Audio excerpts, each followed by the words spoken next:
A to Z किसान क्रांति channel देखने वाले सारे साथियों ने राजे छात्री राम राम।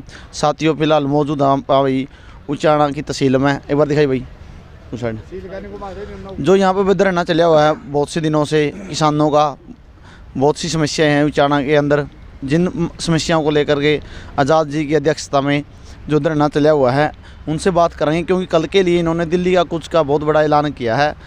क्या विषय है, क्यों ये दिल्ली की और कल का कूच है किसानों का। राम राम प्रधान जी। राम राम जी, आपको और आपके दर्शकों को राम राम।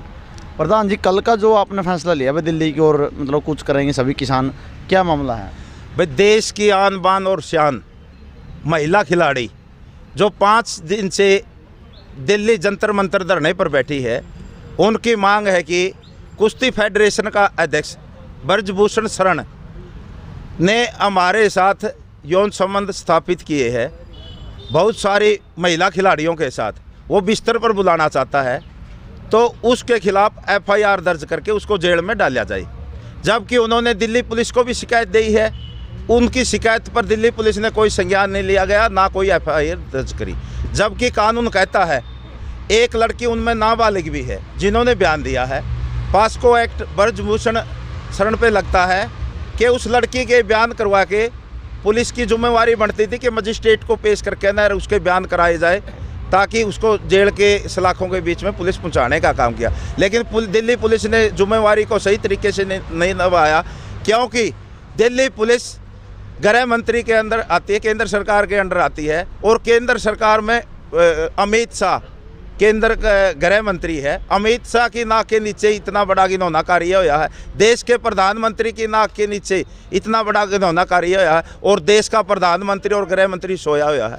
उनकी जिम्मेवारी बनती थी कि इस बात पर कड़ा संज्ञान लेके, जबकि 3 महीने पहले भी ये लड़कियां जंतर मंतर पे बैठी थी, उन्होंने शिकायत भी की थी और सरकार की तरफ से आश्वासन मिला था कि 15 दिन के अंदर अंदर इसको शॉर्ट पुट करके इस पे एक्शन लिया जाएगा और कार्रवाई की जाएगी। जब कार्रवाई नहीं की तो फिर लड़कियों ने और खिलाड़ियों ने, जो ओलंपिक लेवल की खिलाड़ी है, एशियाड में गोल्ड मेडल है, कॉमनवेल्थ में गोल्ड मेडल है, लेकिन जब इतने बड़े स्टार खिलाड़ियों की भी बात नहीं सुनी जाती, आम बेटियां कैसे सुरक्षित होगी। दूसरी तरफ देश का प्रधानमंत्री नारा लगाता है बेटी पढ़ाओ और बेटी बचाओ।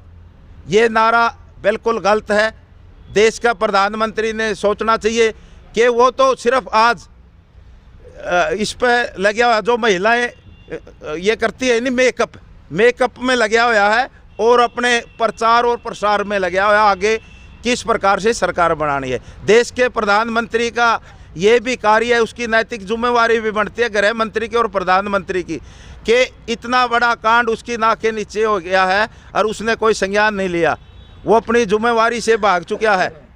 इसलिए संयुक्त किसान मोर्चा उचाना ने फैसला लिया है, सभी किसान संगठनों ने फैसला लिया है कि हम दिल्ली कूच करेंगे और महिला खिलाड़ियों को उसी प्रकार से न्याय दिलाने का काम करेंगे जिस प्रकार से हमने 13 महीने लड़ाई लड़के इन कृषि काले कानूनों को वापस करवाया था, अपनी ज़मीन को और फसलों को बचाने का काम किया था। अब जिम्मेवारी बनती है नस्ल बचाने की, हमारी नस्लों को बचाने के लिए, हमारी महिला खिलाड़ियों को बचाने के लिए, देश की बेटियों को बचाने के लिए संयुक्त किसान मोर्चा कल कुछ करेगा। खाप पंचायतें भी कुछ करेंगी और किसान संगठन और मजदूर संगठन सब दिल्ली कुछ करेंगे और इस तानाशाह सरकार को झुकाने का काम करेंगे। बड़ा फैसला लिया जा सकता है, बहुत बड़ा फैसला भी लिया जा सकता है, और जब तक हम वापस नहीं आएंगे जब तक बेटियों को न्याय नहीं मिल जाता। प्रधान जी, कहीं ना कहीं देखा जाए 13 महीने संघर्ष करके किसान और मजदूर ने आंदोलन जीता था, कानून वापस करे थे, फिर वहीं मतलब बेटियां ने जिन्हें मतलब विदेशों में जा करके तिरंगे को लहराया है, देश का नाम रोशन कराया, आज उनकी ही ऐसी नौबत आ गई, बस उन्हें सड़कों पर बैठना पड़ गया, धरना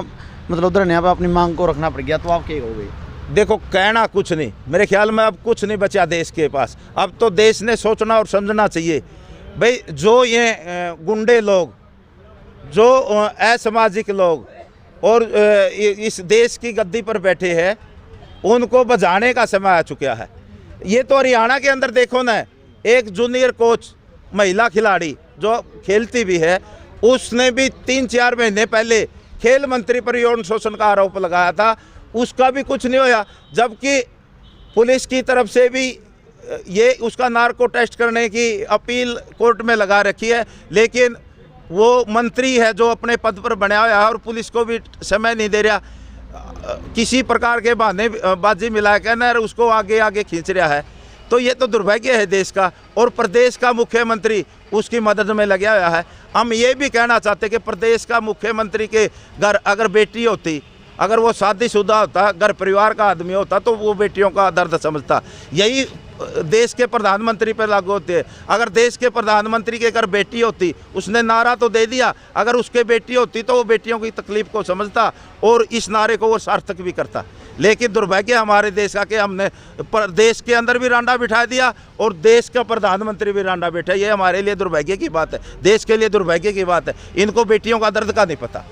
प्रधान जी, किसान भी मतलब धरने पे है, खिलाड़ी भी धरने पे है, और सत्यपाल मलिक ने जो हमारे राज्यपाल हैं प्रो, उनने भी मतलब बहुत बड़ा खुलासा किया है पुलवामा हमला के बारे में। तो मतलब हर तरह से मतलब हर क्षेत्रफल में देखा जाए तो मतलब हर किसी ने धरने पे आना पड़ रहा है। और जो यूँ मामला का खुलासा कराया सत्यपाल मलिक जी ने, उस पर आप क्या कहोगे? देखो, सत्यपाल मलिक ने तो इतना बड़ा खुलासा कराया है, ये तो देश की सुरक्षा के साथ खिलवाड़ है।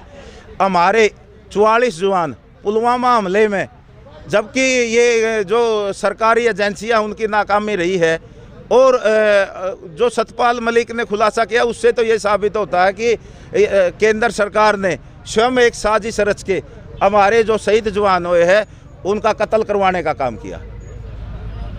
मतलब कहीं ना कहीं जो देश की रक्षा कर है, जिनके कारण हम घरों में सुरक्षित हैं, उनके साथ उनके ऊपर भी एक राजनीति की जा रही है। बिल्कुल राजनीति हो रही है इस प्रकार की कि जब देश का जवान सुरक्षित नहीं, देश के अंदर बेटियां सुरक्षित नहीं, और आपने देखो ना, किसान भी सड़कों पर, मजदूर भी सड़कों पर, कर्मचारी भी सड़कों पर, रिटायरमेंट कर्मचारी भी सड़कों पर, और अब नई जो छोटी सरकार चुनी गई थी सरपंचों की, वो भी सड़कों पर बिठा दिए। ये तो तानाशाही और गुंडागर्दी की हद होगी अब तो। लेकिन हम सरकार से कहना चाहते हैं, या तो समय पर सरकार चेत जाए, अच्छी नीतियाँ बनाए, अच्छे कानून लागू करे, तो नहीं तो लोग सड़कों पर उतरकर जैसे श्रीलंका में हाल होया है नहीं, वो भारतवर्ष में भी आगे होने वाला है। सरकार को चेतना पड़ेगा और ये जिम्मेवारी सरकारों की होगी। प्रधान जी, जो सत्यपाल मलिक ने किसानों पर बयान दिया था भाई, मतलब मेरे साथ किसान अगर मेरे को कोई छेड़ेगा तो मेरे साथ में किसान खड़ा, तो आप क्या कहोगे? देखो, इस पे तो किसान तो सत्यपाल मलिक के साथ भी खड़ा है, आज इन बेटियों के साथ भी खड़ा है, किसान तो सरपंचों के साथ भी खड़ा है। किसान और मजदूर ऐसी कौमें हैं, ऐसा वर्ग है जो अगर देश में किसी पे भी अत्याचार होगा तो किसान, मजदूर और खापे उसके साथ हमेशा खड़ी मिलेगी। चाहे वो सत्यपाल मलिक जी हो, चाहे हमारी महिला खिलाड़ी हो, और चाहे सरकारी कर्मचारी है या छोटा व्यापारी है या कोई भी हो, सबके साथ किसान और मजदूर का साथ है। आखिर में आप क्या संदेश देना चाहोगे जनता में? आखिर में तो यही संदेश देना चाहते हैं भाई, सरकार की जो गलत नीतियां हैं, सरकार इस देश को गलत दिशा में ले जा रही है, उस पर सोचे समझे विचार करें और आगे इस सरकार को बचाने का कार्य करें। और सरकार से भी हम कहना चाहते हैं और चेताना चाहते हैं कि सरकार होश में रहकर जिस प्रकार की गुंडागर्दी और तानाशाही सरकार आज के दिन कर रही है उससे बचना चाहिए। अच्छी नीति बनानी चाहिए, अच्छे काम सरकार ने करने चाहिए। किसान मजदूर के लिए भी अच्छा कार्य करना चाहिए, व्यापारी के, छोटे व्यापारी के लिए भी, कर्मचारी के लिए भी। और जो हमारी बेटियां धरने पर बैठी है ओलंपिक लेवल की, उस पर जो ये है कुश्ती फेडरेशन का अध्यक्ष है, उसके खिलाफ कड़ा संज्ञान लेकर FIR दर्ज कर उसको जेल में डालने का जल्दी काम करें। वही क्रांतिकारी साथी हमारे जो किसान आंदोलन में लगातार अपनी भूमिका निभाते रहे हैं। राम राम। राम राम जी। कल की जो कॉल है उसका बारे में आप क्या कहना चाहोगे? कल की जो कॉल है वह इस देश की, इस समाज की बहुत ही बड़ी बेइज्जती का काम है। हमारी वो खिलाड़ी जो ओलंपिक में, एशियाड में, जो देश में केवल 1 या 2 ही कर सकते हैं, और पूरे देश का आंकलन करें तो को अपने पे 5-7 मेडल आए हैं। उन 5-7 में एक होते हुए उनके साथ जब ऐसा बुहार हुआ है तो इस अन्य देश का क्या बुहार होगा? आम बेटियों के साथ क्या होगा? आम बेटियों के साथ होगा। इस बात को सोच के केवल आप आम बेटियों की बात नहीं, केवल मेडल की बात नहीं, यूँ तो हमारा देश का सिस्टम है कि इस देश की जितनी भी बहनें हैं सबको आप माता का रूप देगा, और उन माताओं को और उन बहनों को बचाने के लिए इस पूरे देश का कर्तव्य बनता है कि इन बेड़ियों से बचाए, इस देश का ये जो रिवाज है इसको सुधारे। इसलिए कल को पूरा संयुक्त किसान मोर्चा पूरे जोर के साथ दिल्ली जाएगा। दिल्ली भी इतने वापस नहीं आएगा, इतने इन खिलाड़ियों को न्याय नहीं मिलेगा। चलो धन्यवाद। धन्यवाद। प्रधान जी से एक सवाल। राम राम। भाई राम राम आपका चैनल और आपको। बात ऐसी है, जो खिलाड़ी वाली बात है नहीं, ये तो अपना एक इज्जत का सवाल भी तो है यार। अपनी बहुत छोरी हैं इज्जत इज्जत तो, बात हम कह रहे थे पहला, जब बात इज्जतें बैगी नहीं हाँ। तो रह भी के गया। अपने पे इज्जत ही आए है, लुगाई छोरिया की इज्जत और के अपने पे। हमारी ये इज्जत आज सुरक्षित अथम नहीं है। यानी ऐसे गोरे अंग्रेज, काले अंग्रेज आए हैं, यानी शोषण डींग डींग पे शोषण करा है। ऐसी सरकार हमने नहीं चाहिए भाई। इससे तो हम हाथ जोड़ा है, छुटकारा मिले। और सारे भाई कल दिल्ली जावांगे, उनका समर्थन करांगे, और जब तक उनको न्याय नहीं मिलेगा वहाँ से आमदे भी नहीं। अच्छा फाइनल। हाँ फाइनल है। अपना दिल्ली में देखा था तो मैं था सारी जान तेरा भी नया संघर्ष है, दुख है क्या जुड़ा है, जी उल्टे आए थे। मतलब बेटियों को इंसाफ दिलवा कर किसान घर वापस। हाँ बेटियों को इंसाफ दिलाकर जब वापिस आऊँगे। हमारी बेटी ही इज्जत है, बेटी बहू है, जो बात आवे नहीं, हम पीछे नहीं हटाएंगे।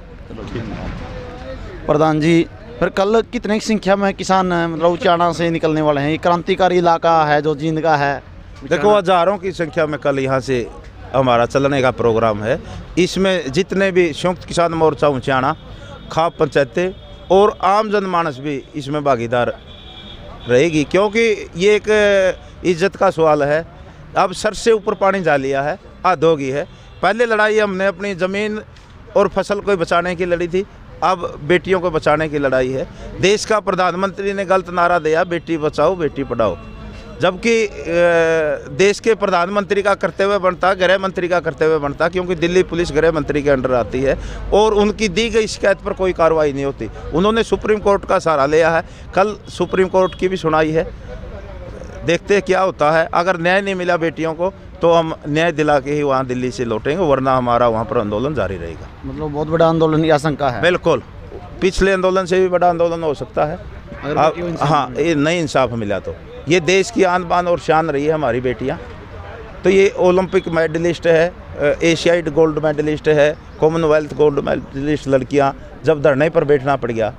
आज समय तो था उनका स्टेडियम में प्रैक्टिस करने का, लेकिन वो धरने पर प्रैक्टिस कर रही है, धरने पर सो रही है। आपने देखिए तो बड़े शर्म की बात है, बड़े दुर्भाग्य की बात है, देश का दुर्भाग्य है। हम तो ये कहना चाहते हैं कि प्रधानमंत्री नींद से जागे और जल्दी ही इस बात पर संज्ञान लेने का काम करे, और ब्रजभूषण जो कुश्ती फेडरेशन का अध्यक्ष है उसके खिलाफ FIR दर्ज करवा के उसको जेल में डालने का काम करे, ताकि बेटियों को न्याय मिल सके। धन्यवाद प्रधान भाई। आपने वीडियो कैसी लगी? और वीडियो को ज़्यादा से ज़्यादा शेयर करिए, क्योंकि मामला अब बेटियों का है, उन बेटियों का है जिन्होंने मतलब विदेशों में जाकर देश का नाम रोशन कराया है, अपने देश का नाम ऊंचा कराया है, और उन बेटियां नाच धरने बैठना पड़ रहा है। आप एक अपने विचार से अपने समय कमेटी में अपनी राय जरूर रखिए। जय हिंद, वंदे मातरम।